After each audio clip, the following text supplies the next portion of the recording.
ওম ভগবতে কামাক্ষী অর্ধসর্বাঙ্গী উত্তাং নমঃ কৃষ্ণ সাহা। সম্মানিত ভিউয়ার্স, আজকে আমি আলোচনা করব একটা বশীকরণ বিদ্যা নিয়ে।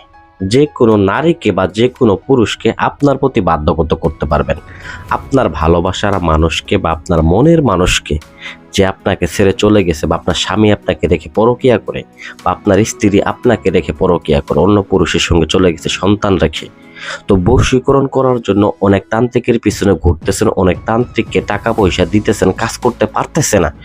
তো তার জন্য আজকে আমি এই ভিডিওটা আপনাদেরকে মাঝে উপহার হিসেবে দিতেছি, যাতে করে এই বিদ্যাটার মাধ্যমে আপনার ভালোবাসার মানুষকে বা আপনার স্ত্রীকে বা মনের মানুষকে আপনি দূর থেকে, দেশ থেকে বিদেশ থেকে, যে কোনো জায়গা থেকে বাধ্যগত করে আপনার কাছে আনতে পারেন।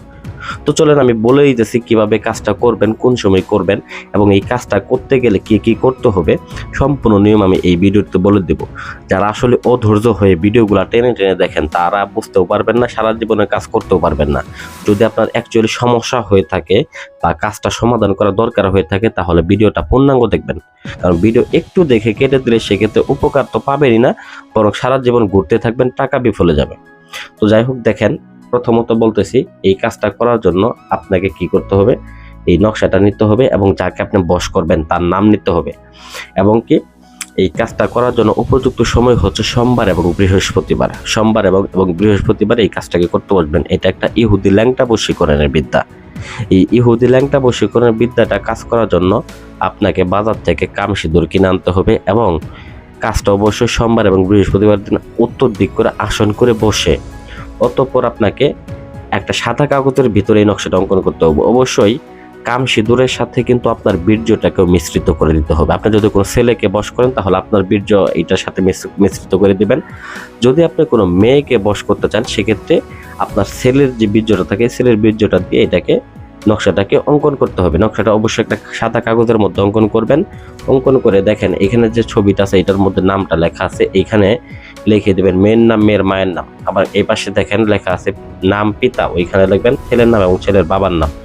এটাকে লিখে দিয়ে সম্মানিত ভিউয়ার্স, অথবা আপনি কি করবেন, একটা 3 ধাতুর তাবিজের মধ্যে ভরে নেবেন।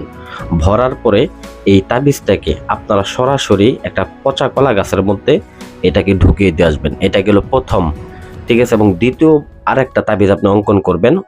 ওই তাবিজটাকে আপনি আপনার বালিশের নিচে রাখবেন। একই রকম ভাবে অঙ্কন করবেন এবং কি তাবিজের মধ্যে ভরে ওই তাবিজটাকে আপনার বালিশের নিচে রাখবেন। ওই ব্যক্তি যেইখানে থাকুক, যত দূরে থাকুক, পৃথিবীর যে প্রান্তে থাকুক, পাগলা কুত্তার মতো আপনার কাছে ছুটে আসতে বাধ্য হইতে হবে। কারণ এই বিদ্যাটা কেন ভাই বলবেন যে এতটুকু করলেই কি হবে? হ্যাঁ, এতটুকু করলেই হবে, কারণ বিদ্যাটা জাগ্রত করা দরকার। মহাযজ্ঞ করে পাঠা বলি দিয়ে আমি এটাকে জাগ্রত করে দিছি আপনাদেরকে, যাতে করে আপনাদের কাজ করতে সুবিধা হয়। তো জাগ্রত করে দেওয়াতে এটা আপনারা যখন তখন যে কোনো সময় এটাকে প্রয়োগ করতে পারবেন, কোনো সমস্যা নেই। তো আমার চ্যানেলে আরো আকর্ষণীয় ভিডিও পেতে চ্যানেলটা সাবস্ক্রাইব করবেন, ভিডিওতে লাইক করবেন। ধন্যবাদ সবাইকে, ভালো থাকবেন।